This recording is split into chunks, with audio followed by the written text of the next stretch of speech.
One of our key motivations is definitely money. I am here with. You're here with Shadrach, Sabora, Yako. Those are my full name. How old are you and what do you do? I'm in my 30s. I'm a capital market specialist. And to break that down, it goes now to issues on compliance, risk, and regulatory matters. How long have you been in the risk and compliance market? I've been in the risk and compliance space, majorly on the capital market side or the investment side for now over 6 years. How did you get here? Quite interesting. My background is basically finance and accounting. I did my undergraduate in Bachelor of Economics and Finance, that's from Kenyatta University. Then I also undertook my professional certification in Certified Public Accounting. So majorly you see, I was inclined towards the finance and accounting space and a little bit of economics on it. But again, some of you might ask how I shifted back to where I am. I've had a stint in the definitely oil industry for quite some time. That was like a year before I went into the capital market space, where I did a little bit of work with the Capital Markets Authority. Now that's where my risk and compliance aspect came in. That's now close to 6 years before now I shifted to my current role. How much do professionals in your career or your role earn? I know as Kenyans or as young people or people who are going into career, one of our key motivations is definitely money. But I think when it comes to career-wise, I look at more in long-term aspect, more beyond what I will just get for today and tomorrow. It calls a little bit of patience and building yourself, advancing yourself both professionally and academically. So mostly as an entry position, depends on the sector and depends on the employer definitely. But it ranges anything above 100,000 and above. So that one I'm speaking majorly now from the investment space or the capital market space industry I've been, and I've interacted with quite a number of compliance specialists or guys around that area. Do you talk to your friends or family about personal finance? Personal finance is personal finance, but again, I will put it to the extent that they need to know. But again, when it comes to like spouse or people who are in your close inner circle, I might call it nuclear family. I think that's basically it's good to have this transparency in terms of how you're budgeting, how you're managing, how you're generating revenue, not only from what you're earning in your professional aspects, but other maybe means of where you're getting your money from other revenues. But again, when it comes to family, you just disclose to them. That includes brothers, sisters, and you just disclose to them to the extent that they need to know.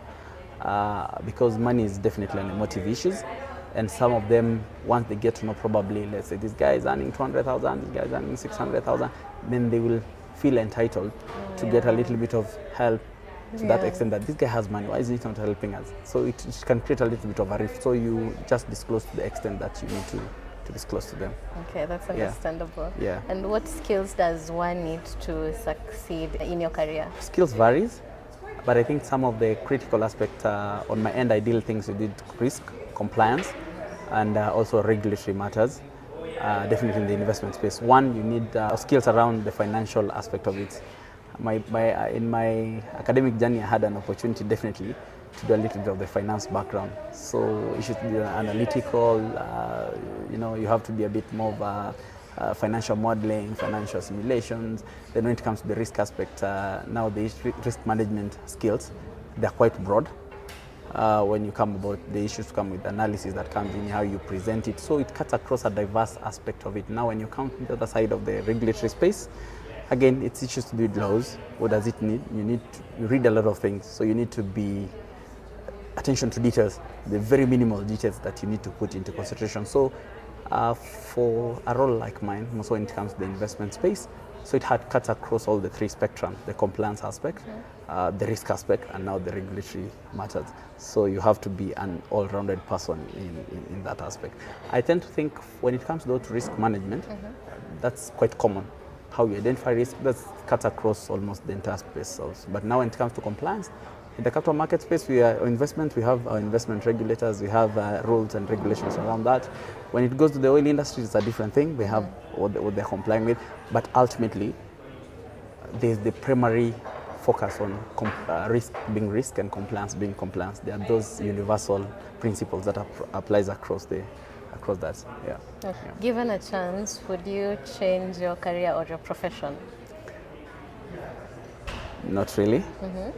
I wouldn't change, but I think I would get more other skills that are out of what I think is my primary role that will really facilitate me into achieving or doing what I'm doing.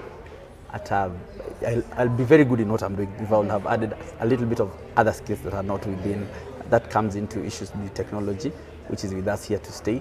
So yeah, I would still have done the same thing, but with a little bit of add-ons that are critical into my role. What advice would you give anyone who wants to pursue risk and compliance? One thing, no one really will teach you in school issues to do with risk and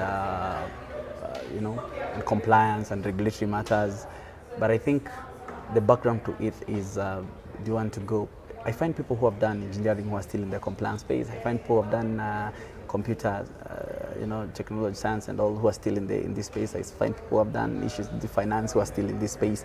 So the background does not really limit you now, unless now you go to specialties where we have doctors. But even doctors, even pharmaceuticals and all those, they still have the compliance aspect of it. So you find a doctor is still doing compliance matters, but in their respective spaces. So whatever you're doing in as your undergraduate, definitely there's a path to compliance, but now the compliance risk and regulatory matter, but now in the different spectrum. Thank you so much. If you have any questions or if you'd like to pursue risk and compliance and regulatory as a career, you can let us know in the comment section. If you have any questions or if you'd like us to feature any other career that you'd be interested in, let us know. Thank you so much.